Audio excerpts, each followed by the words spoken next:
Community Connections with Keith Antone, brought to you in part by AfroWorld. Community Connections.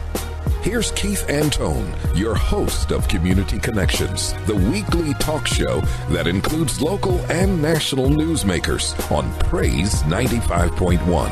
Good morning, good morning, good morning. Wow.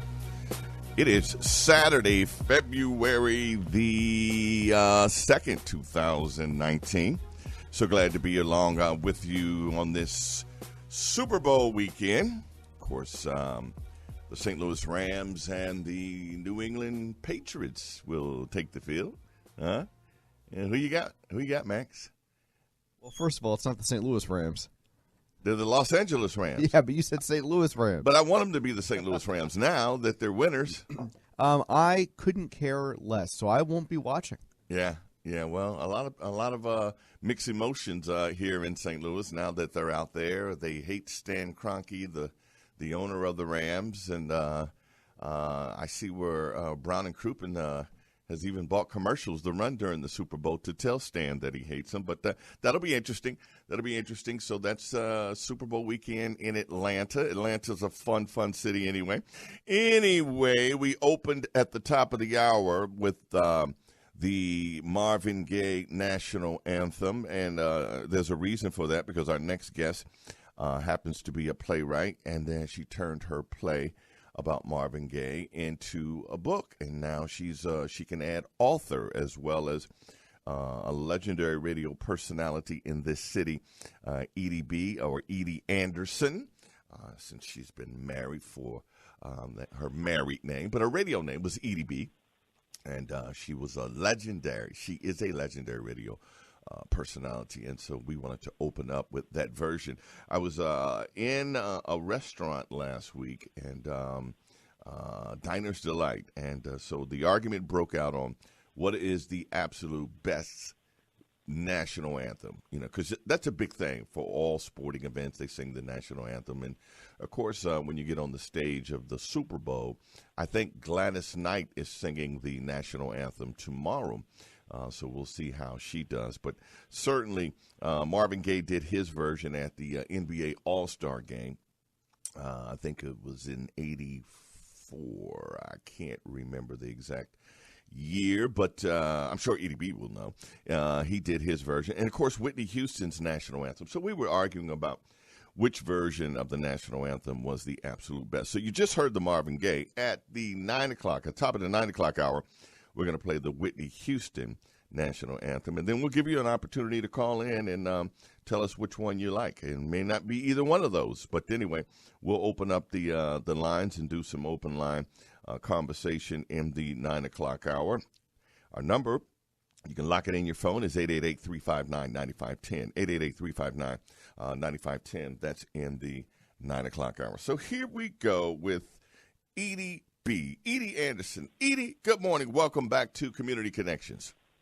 Good morning. I'm so happy to be here. Thank you for inviting me back. That's so nice of you. Yeah. Well, we try to support those people doing good stuff.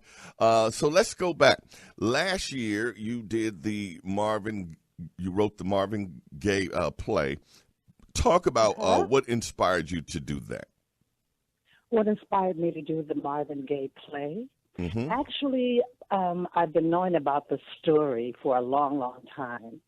And I wanted to do a concert that featured I wanted to do a Marvin Gaye concert, which featured the person that was doing the singing of Marvin Gaye songs, to do the songs that Marvin prepared to be a jazz singer. So I wanted the concert to be about Marvin Gaye as a jazz singer. And when I took this idea to Jeffrey, who is a jazz musician, he said to me, well, how are the people out there going to know that this is Marvin Gaye, jazz, when no one knows that Marvin Gaye wanted to do jazz? And I thought of that, and I thought in my preparation of the show that I had, spoken to that, but I said, okay. So 6 years later, there was this play. So in my defining of what I wanted to do, it just evolved into this play about a woman who is obsessed with those songs that Marvin prepared to be a jazz singer, and she's a jazz fan and a Marvin Gaye fan. So basically, what I did was took the story from the Bobby Scott Marvin Gaye session, and that story came in 1968 when Marvin Gaye and Bobby Scott got together and collaborated on some songs that Marvin wanted to prepare for his jazz singing debut. And what happened at the recording session is Marvin abruptly stopped the recording session because he thought the arrangements that Bobby Scott prepared for him were beautiful, but he didn't think that his vocals measured up to the greatness of the music that he was hearing in his ears. So he abruptly stopped the recording session and didn't return to those songs until like 10 years later in 1979 when he reworked them and then presented them to his record company. And his record company shelved the album, and they didn't release the music until he passed away. So that's what my play is about. It's about those songs, but it's about a lady who loves those songs and loves Marvin Gaye. And there you are. So Wow. basically, what I did, Keith, was when I figured out that, okay, Edie, you lucked up and wrote a play and you wrote a good story. So does that mean that you can actually produce the play? So I had help for a while, and then when that went away, I said, now what are you going to do? Are you going to, So I just looked at myself and said, I could probably go ahead and do that, but would it be the way that I want it done? I want it done professionally. I want it done by professionals, So anyway, what I decided to do is give my play a home and a book. And I got that idea from an actor by the name of Tico Wells. I don't know if you know Tico. He was in that movie, The Five Heartbeats. Yeah, I know Tico. Yeah. He's actually done some stuff at the St. Louis Black Repertory Company too. Okay. Well, yeah. So I was able to talk to Tico about my play, and he liked it and gave me advice. And during our conversation one day, he asked me had I read The Old Settler, and I had not. So I ordered the book, which is a play, and it's a beautiful story set in Harlem, New York, back in the 40s, and it's just so cool. Anyway, from getting that book and reading the play, I thought about it. It would be a nice thing to do for my play if things didn't work out.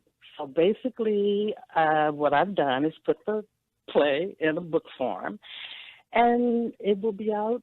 Well, it's out now, actually, it's for pre-order, but it won't be printed for everybody until February the 18th. Am I saying this right, Keith? I know you're a book person. Yeah. And it's available for pre-order at bookbaby.com, Amazon.com, and Barnes & Noble. And the release date is February the 18th. It's called Jazz in My Soul, a Marvin Gaye fantasy. I changed the last word from a Marvin Gaye story to a Marvin Gaye fantasy to let everybody know that this is my story.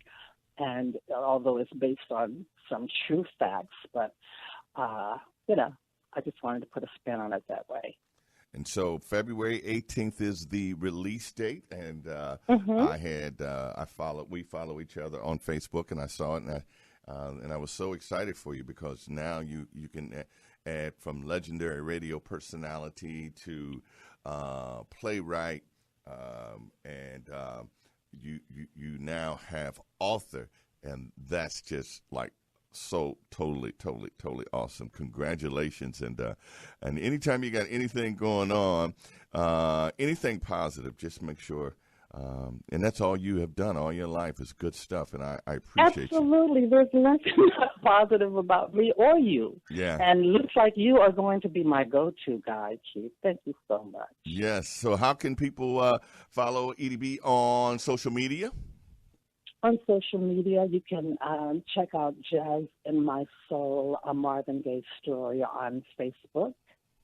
And we have a website now at www.jazz, J-A-Z-Z, N, the letter N, my soul, MYSOUL.com, jazzinmysoul.com. Or you can call me at 314-276-5237.